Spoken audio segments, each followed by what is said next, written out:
we'll discuss about multiplexing and demultiplexing.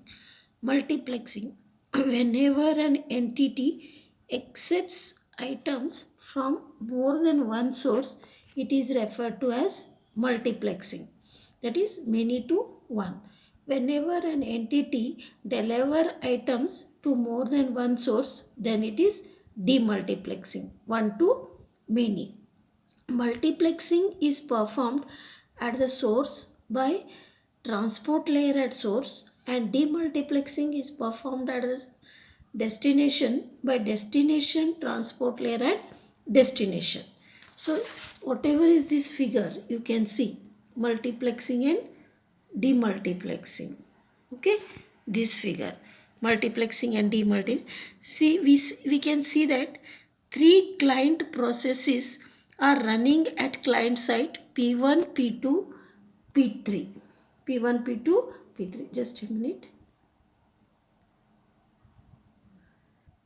So which are running at client side P1, P2, P3, three client processes. Okay, P1 and P3, you can see P1 and P3 process need to send a request to the corresponding server process running in a server. Client process P2 needs to send a request to the corresponding server process running at another server. So at the client side, the transport layer accepts three messages from the three processes and creates three packets which act as a multiplexer. So is it clear? Client process P2 needs to send a request to the corresponding server process running at another server. So at the client side, the transport layer accepts three messages from three processes P1, P2 and P3 and creates three packets which act as multiplexer. The packets 1 and 3 use the same logical channel to reach the transport layer to the first server. You can see the packets 1 and 3 use the same logical channel to reach the transport layer of the first server. The transport layer does the job of a demultiplexing when these packets arrive at the server.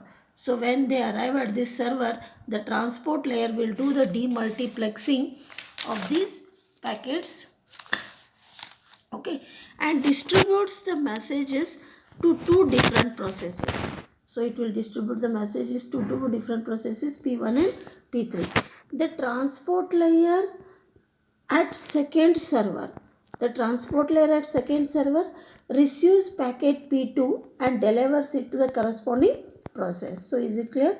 The transport layer at second server receives packet 2 and delivers it to the corresponding process. As there is only one server, so you can see packet 2 here, it is delivered to P2 corresponding process after demultiplexing. As there is only one message, we still have demultiplexing. So this is about, so you can see here multiplexing, here you can see here demultiplexing, here also you can see demultiplexing. Okay, so this is about multiplexing and demultiplexing. Next we'll see about flow control. Okay, flow control. So there should be a balance between production and consumption rates whenever an entity produces item and another entity consumes them. The consumer can be overwhelmed and may discard some items if items are produced faster than they can be consumed. So whatever is the system becomes less efficient if items are produced more slowly than they can be consumed. There is a need to prevent losing data items at the consumer side. So is it clear? Flow control, the production and consumption rate should be a balance, because if the producer produces at a faster rate and the consumer is not able to consume at that rate, then that consumer may be overwhelmed and it may discard some items if they are produced at a faster than they can be consumed. So whatever is the system becomes less efficient if items are produced more slowly than they can be consumed. There is a need to prevent losing data items at the consumer side. Next we'll see about pushing or pulling. The delivery of items from a producer to a consumer can occur in one of two ways. Delivery of items from a producer to a consumer can occur in one of two ways, pushing or pulling. If the sender delivers items when they are produced without a prior request from the consumer, then delivery is referred to as pushing. So is it clear? If the sender delivers items when they are produced without a prior request from consumer, the delivery is referred to as pushing. Okay, if the producer delivers the item after the consumer has requested them, then delivery is referred to as pulling. So is it clear? If the producer delivers the item after the consumer has requested them, delivery is referred to as pulling. So figure shows, you can see the figure here, two types of delivery. So producer delivery, consumer flow control. So here how producer, then there will be a request. When request comes, delivery, that is pulling. Okay. So these two types of delivery has been shown in this figure. This is pushing, this is pulling. So this is pushing, this is pulling. Okay. Now when the producer pushes the items, the consumer may be overwhelmed and there is a need for flow control in opposite direction to prevent discarding of the items. Then the consumer needs to warn the producer to stop the delivery and to inform the producer when it is again ready to receive the items. When the consumer pulls the item, it requests them when it is ready. Here flow control is not needed. So now we'll see what is the flow control at transport layer. Flow control at transport layer.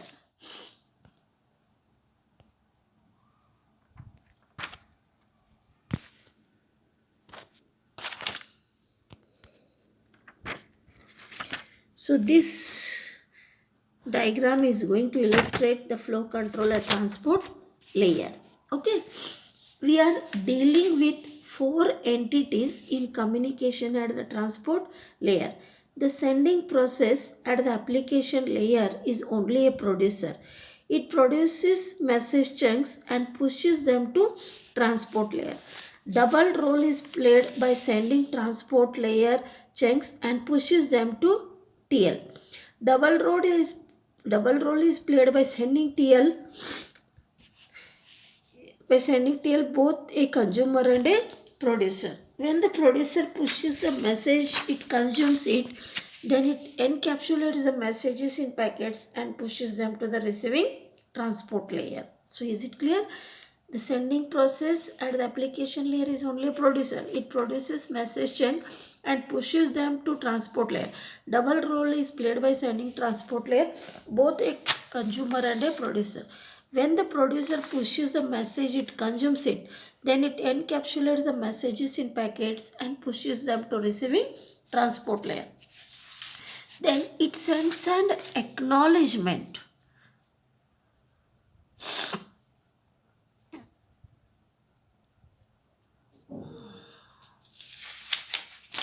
Just a minute. Okay.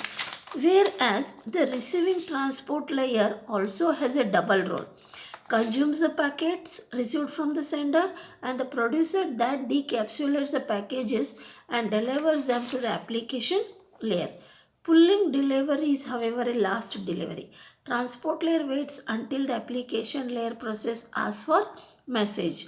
So this figure shows two cases are needed for flow control from the sending transport layer to application layer. So you can see from sending transport layer to application layer. Similarly, from receiving transport layer to sending transport layer.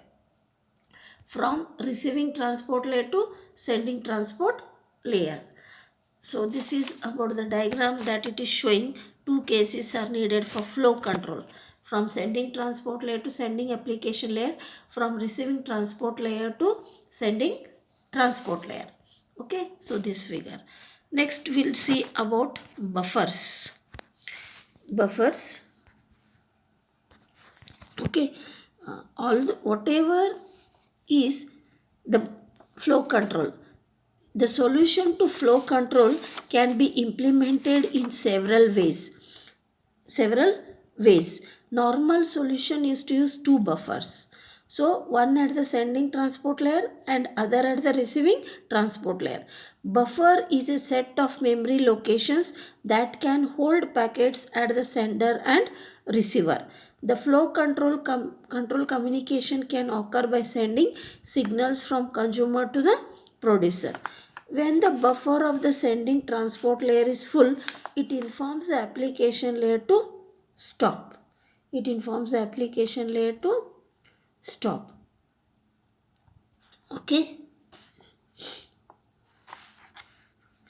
When the buffer of the sending transport layer is full, it informs the application layer to stop passing chunks of messages. Okay. Passing chunks of messages. Where there are some vacancies, it informs the application layer that it can pass message chunks again.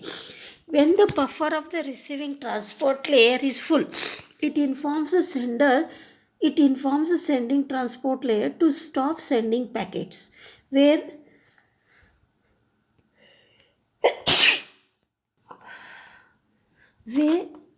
the buffer of the receiving transport layer is full, it informs the sending transport layer to stop sending packets. When there are some vacancies, it informs the sending transport layer that it can send packets again. For example, consumers communicate with the producers on two occasions: when the buffer is full and when there are vacancies. If the two parties use a buffer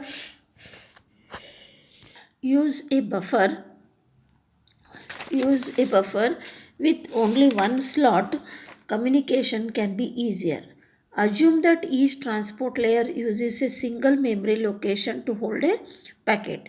When the single slot in the sending transport layer is empty, sending transport layer sends a note to the application layer to send its next chunk. When the single slot in the receiving transport layer is empty, it sends an acknowledgement to the sending transport layer to send its next packet. This type of flow control using a single slot buffer at the sender and the receiver is inefficient. Okay, inefficient. Next, we will discuss about error control. Error control. Okay, so in the internet, the underlying network layer IP is unreliable. There is a need to make the transport layer reliable if the application requires reliability. Reliability can be achieved to add error control services to the transport layer. Error control at the transport layer is responsible for error control at transport layer is responsible for, you can see, 1. Detecting and discarding corrupted packets. 2. Keeping track of lost and discarded packets and resending them. 3rd, recognizing duplicate packets and discarding them. 4th, buffering out of order packets until the missing packets arrive. So this diagram is going to show the error control at transport layer. You can see.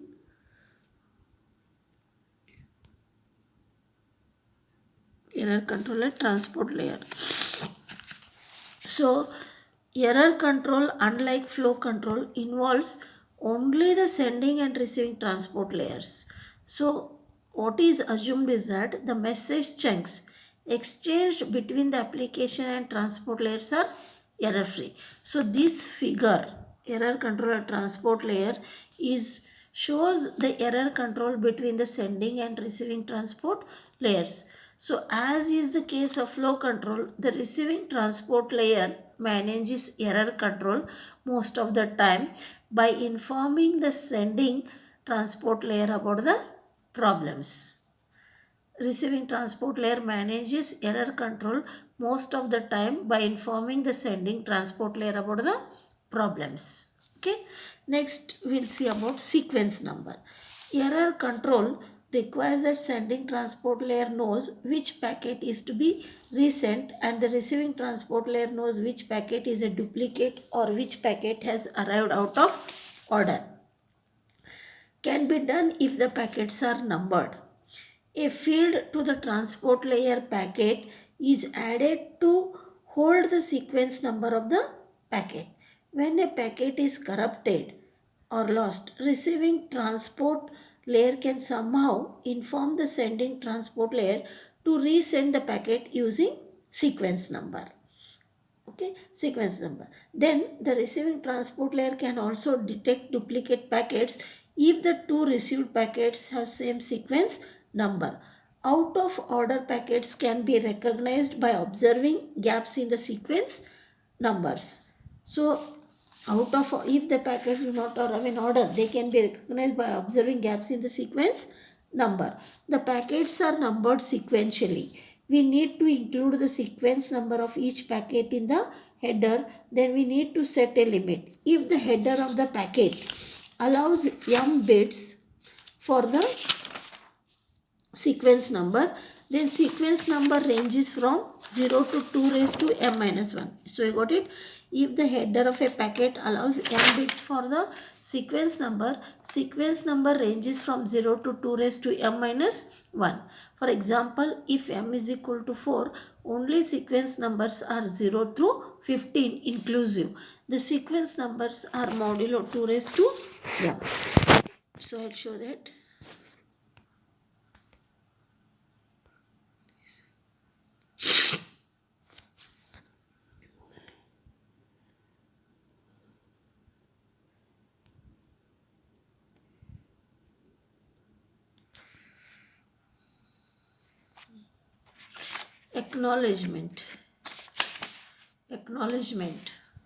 Acknowledgement.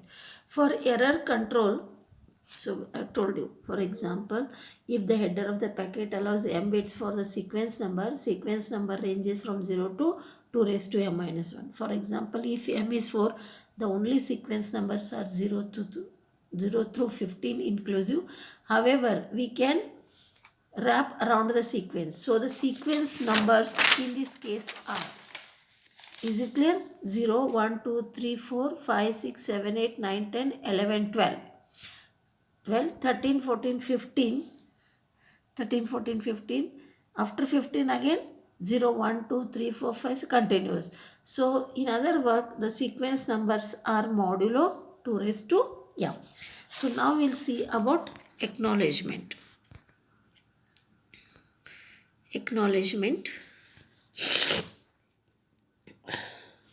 So acknowledgement, is it clear? For error control, both positive and negative signals can be used, but only positive signals will be discussed. Whatever is the receiving side, the receiver side can send an acknowledgement ACK for each of a collection of packets that have arrived safe and sound. The corrupted packets can simply be discarded. Sender can detect lost packets if it uses a timer. Then how it is the sender starts a timer when a packet is sent. The sender resends the packet if an acknowledgement does not arrive before timer expires. Duplicate packets can be silently discarded by the receiver. Out of order packets can either be discarded or stored until missing one arise. Okay, next we'll see combination of flow and error control. Use of two buffers is needed by flow control, one at the sender side and another at the receiver side. Error control requires the use of sequence and acknowledgement numbers by both sides. If two numbered buffers are used, one at the sender and one at the receiver, the two requirements can be combined. So we'll discuss at the sender. First we'll discuss at the sender. When a packet is prepared to be sent, the number of the next free locations X is used in the buffer as the sequence number of the packet. When a packet is prepared to be sent, so I'm talking about at the sender. When a packet is prepared to be sent, the number of the next free location X is used in the buffer as a sequence number of the packet. Then a copy of that is stored at memory location X, awaiting the acknowledgement from the other end when the packet is sent. When an acknowledgement related to a sent packet arrives, packet is purged and memory location becomes free. Next we'll see at the receiver. When a packet with sequence number Y arrives, it is stored at the memory location Y until the application layer is ready to receive it.